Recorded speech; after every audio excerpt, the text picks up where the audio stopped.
1. My family and I had moved to a different state and bought a house. I no longer live there, but I definitely remember a few odd things that happened while living there. Our house was built in the 70s and was a fixer-upper.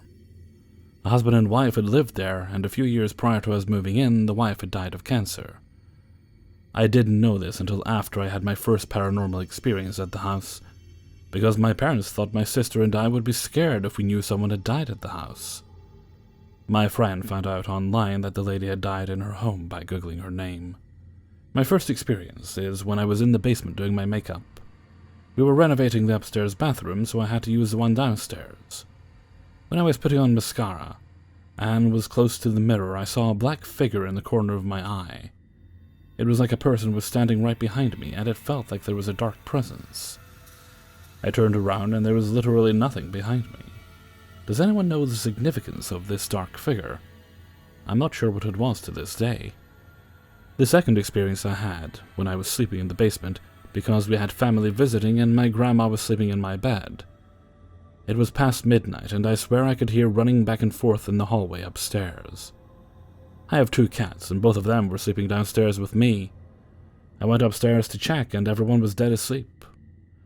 I continued to hear the stomping for about an hour, and I remember it being really hard to fall asleep that night. The last experience I had was the scariest. My sister and I had a friend over, and we were chatting about how we thought our house was haunted. My sister always complained to me about how she hears footsteps in her room, which was weird to me because I had never heard any specifically in my room. We all decided to lay in my bed and see if we could hear anything. We were all about 8th grade or so of course we were doing dumb stuff like this. We were silent for minutes on end. And then we heard a huge sound like someone had thrown something off my nightstand. It was the craziest thing. None of us had moved a muscle, and we heard a huge sound out of the blue. We looked on the floor, and nothing had been knocked onto the ground. It made absolutely no sense whatsoever. My dad never believed us when we said we thought it was haunted. However, there was one time he was inside the house alone, and he said he heard the cupboards in the kitchen opening and closing while he was in the basement. He then came outside to ask us if any of us were doing dishes. We said no, and he thought it was weird but dismissed the whole thing. These were weird experiences, but I never felt unsafe. Maybe some spirits were mad we were renovating the house. Not sure. Let me know if you've had similar experiences. 2. So this happened a little over 2 years ago, and I still think about it from time to time. It was October, and I was a senior in high school. Anne had been sleeping in very late, as I had a terrible case of senioritis. When I woke up, my mother had just returned home, and I said my typical morning greetings to her in the kitchen. She had seemed somewhat surprised when she saw me, and eventually told me something rather alarming. About 30 minutes before I woke up, she had been getting my younger brother ready for school, and she passed by the archway into the living room, and she said she saw me standing next to the couch. She assumed I was just waking up or groggy. She hadn't thought much of it and continued on with her task of taking my brother to school. The rather alarming part is not only had I still been sound asleep in my room, but she told me that I had been wearing a grey t-shirt with a specific design on it. At the time, I no longer owned that specific t-shirt. Not even sure where it went. I was also wearing a completely different navy blue t-shirt when I woke up. She said I had been just standing there with my long dark hair somewhat obscuring my face. This chilled me to the bone, as one can only imagine. I got over it pretty quickly, though, in the dismissive way a high school senior often does, but I still think about it from time to time. My parents' house has always been rather creepy. I had a few more odd experiences until I moved out and into my apartment with my fiancé, then boyfriend. On a few occasions I heard my name being called by my father when I was home alone. A pretty creepy encounter happened a few months after, March. My mom had seen the imposter of myself. I had been putting my shoes on in the dining area, and as I looked up, I saw a greyish figure walk or perhaps float by the window, a bay window. It had gone by the first window and didn't continue into view of the second. It completely vanished. It was broad daylight, and I had gotten a good view of it even though it had gone by rather fast.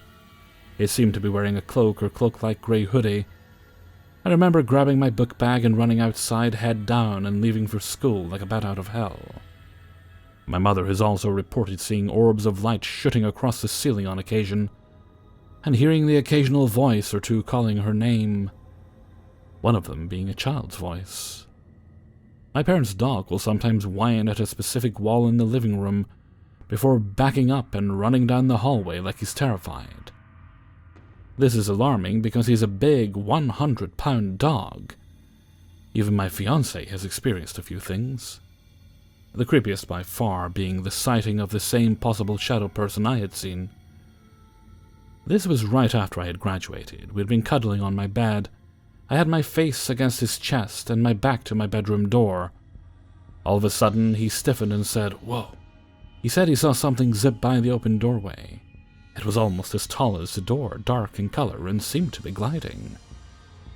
It also looked to be wearing a cloak of some type. This is just an estimate, but the door is about 7 or 8 feet tall. When he told me this, I immediately thought of the dark, seemingly cloaked figure I had seen a few months before that. He had also been scratched once by seemingly nothing. Some of these experiences are rather run-of-the-mill haunted house stuff. Others stand out as more unnerving. The only people who haven't felt, seen, or heard anything odd are my dad and brother. This has come to my mind once again because a few weeks ago my parents had gone out of town, and I stopped by to bring in their mail and borrow their vacuum as mine had broken. As I walked through the house to grab the vacuum, a very sudden feeling of uneasiness fell over me. I felt the overwhelming feeling that something was nearby and watching me. I'm not gonna lie. I grabbed that vacuum and booked it out of there. I hardly wanted to lock the place up. Here's the thing. I have always been interested in the paranormal, but this all stumps me. I sometimes wonder if some of the events may have been caused by me. I had played with a Ouija board a couple times with a friend when I was 15. Terrible choice, I know now. There is also an abandoned house about a mile away from my parents' house.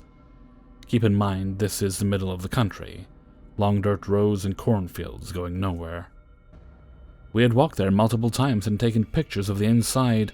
Broken mirrors, pentagrams drawn on the wall, broken beer bottles, totally unfinished walls and everything. We even found a child's shoe on the side of the house and the skulls of some animals in the barn. We were creeped out. On one occasion, my friend Allie had turned and yelled, "Bye, ghost, we love you!" Stupid, right?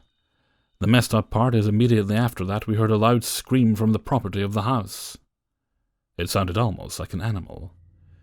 Needless to say, we didn't return after that experience. Weirdly enough, anytime I opened my Photos app to show other people the pictures we took, the app would crash and my phone would sometimes even die at full battery.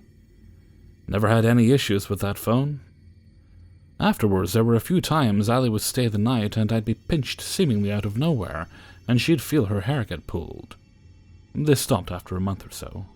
Bad choices aside, I've researched all of this, and I can feel maybe it's time to get an outsider's opinion. I'm writing this in the hope that someone will be able to help me get some answers in regards to these odd happenings. More specifically, the ghost who stole my face and the mysterious cloaked shadow person. I'm also wondering why only myself, my mother, and my fiancé have experienced these things. Perhaps we're more perceptive. My brother and father are skeptical. They don't buy into the paranormal at all. My fiancé is very skeptical too, and yet he has experienced these things and never found an answer for them. He's experienced a few other rather messed up paranormal things in his childhood that he cannot explain, but that's for another time. The creepiest thing I found suggested his scratches, 3 long, superficial slashes down his back, could have been of demonic origin, which terrifies me. If anyone has any ideas, please let me know. Hopefully someone can help. 3. This could all be a string of strange coincidences, but has always struck me as a moment that really started my interest in the paranormal. This happened about 13 years ago. I was going through a really shitty divorce, and while it wasn't finalized, things had gotten so contentious in the house that I feared for my physical safety and for my kids. We moved into a house that a friend used as a rental property, which was about a block from the house I had shared with my soon-to-be ex. Of note is the fact that I was seeing someone at the time that my divorce was being processed, Please save your admonitions if you have any. My ex was insanely jealous and possessive, to the point of dictating or belittling my clothing, my hair, my makeup, how I spoke to people, my facial expressions, etc. Of all the fucked up shit my ex did, of all that caused the downfall of our marriage, the fact that I was seeing another man was what he chose to blame the entire divorce on. On the day that all the strangeness occurred, I was by myself in the house for a bit, cleaning up. I walked into a foyer area where the sun was coming through the large window, and I saw what I describe as mist or fog. The sun was filtering through it, and at first I thought it was smoke because it seemed to be moving or billowing. I stared at it for a bit, and then it came to me, not in a scary way, but it just moved at me and maybe through me or around me, I don't know. Then it was gone. The first thing that came to my mind was, wow, that was really weird. I need to be alert. Something is trying to tell me to be aware. Anyways, that was early in the day, and in the evening I had mostly forgotten about it. Throughout the day, my ex had been texting and calling me about 1,000,000 times, so I turned my phone off. I turned it on and immediately saw that I had a message waiting from my own phone number. The message was to me from me. The phone literally said, "From me." I had my number saved in my phone in case I'd forgotten it when the phone was new, and it was under my number. I opened it and it read 911. That was it. My thoughts immediately went to that weird fog from earlier, and I told my friend, "Please stay here and let me go look outside before you leave." He was still grabbing up his stuff, so I don't think he heard or cared that I was going outside at the time. I walked down the hallway and looked to my left and down the street. Nothing. Looked right, and here comes my ex out from behind a tree holding something in his hands, like between his hands, running at me. I screamed and ran into the house. I locked the doors and screamed for my friend to stay far away from the door and immediately dialed 911. The cops showed up in about 2 minutes. They arrested my ex on the front lawn and told me that he had a phone cord in his hands. I firmly believe that he intended to either kill me or my friend that night. He was twice the legal limit drunk, so who knows what was going on in his mind. The police couldn't prove his intent, but did detain him for 24 hours so that I could get a restraining order in place. When they released him, they called to let me know. I had another bad feeling, and I immediately went to my kids' school and removed them. I told the school about the situation, which was a good thing, because just moments after I left, he showed up at the school demanding to take my kids, which I had been granted custody of in the divorce. Police called, drama ensues for years, blah blah blah. I'm absolutely convinced that whatever the smoke was, it was something to warn me, maybe even put an idea in my head. Maybe even had my phone send itself a 911 message. Whatever it was spooky as shit, and I think it saved mine and my kids' lives. I'm way more open-minded now. Anyone have a similar experience?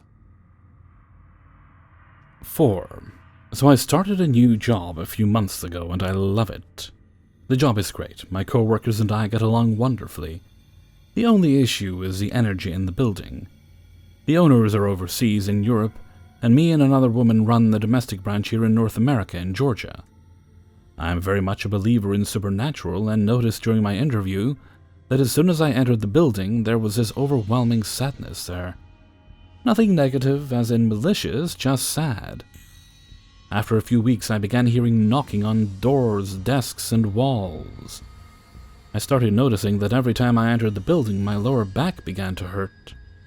Then lights being turned off or on when neither of us had touched them, and the feeling of constantly being watched has only gotten the stronger I've been there. I finally asked my coworker, the one I'm closest to tell me a bit about the building, and she explained that it was originally a doctor's office for around 40 years. Until the late 90s. We don't know why or exactly when it closed, just that it did, and the owners of our business bought the property at a steal.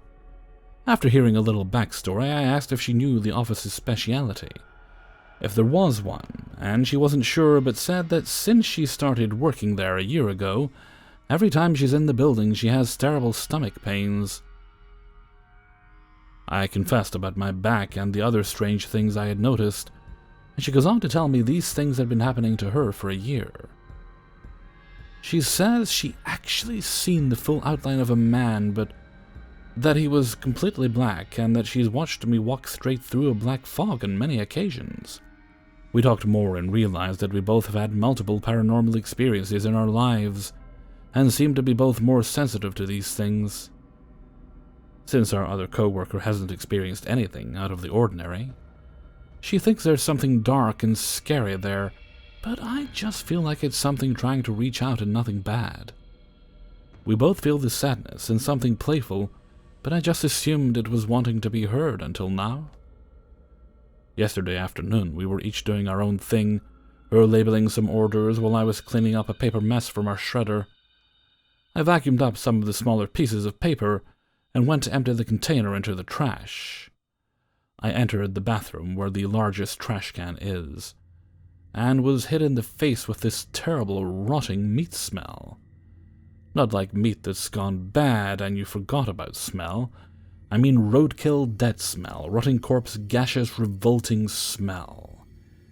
I dropped the vacuum container and ran from the bathroom gagging to get away from the smell, and instantly felt better only a few feet away. I assumed, trying to be logical, that this being the first time using this vacuum, that maybe someone had cleaned up a mess they shouldn't have. Went back into the bathroom and the smell is gone, completely. No lingering or anything. I just went back to cleaning as I was doing and tried to shake this weird I'm being followed feeling off. My co-worker came to me a few minutes later to let me know she was running to grab mail from the post office, and would be back soon. This is an everyday thing, so I thought nothing of it. By this time I finished cleaning and I've started another project. About 2 minutes after hearing the bell indicating the door had been opened and closed, her leaving, I start to feel very anxious, which has only ever happened here on one other occasion. I try brushing off the feeling and focus on my work. But the feeling just gets worse. My heart is beating fast, my breathing picked up. I have goose steps and my hair is standing on end. The only way I know to explain it is that I felt supercharged in a very bad way. I immediately stopped what I was doing and walked out the door to take a smoke break. I stayed outside for the remainder of the time she was gone. When she got back and we walked back outside, I told her everything about the smell and the feeling. She checked the bathroom, me right on her heels, and she smelled nothing. As we were talking about the incident, I noticed a small bit of hair on her left side slowly rising, and looked back at her face and she looks terrified. She doesn't move but says, "Something's pulling my hair right now." And I can clearly see it happening right in front of me. We've talked about smudging, but the owners are devout Roman Catholic, and we don't think they would allow anything like that to be done. We both enjoy the job itself, but the environment is beginning to get scarier than I could have imagined. After doing some research on the rotting smell, apparently it's not a very good sign, and having so many paranormal things happen in one day is very unusual, as there are usually a few a week, if that.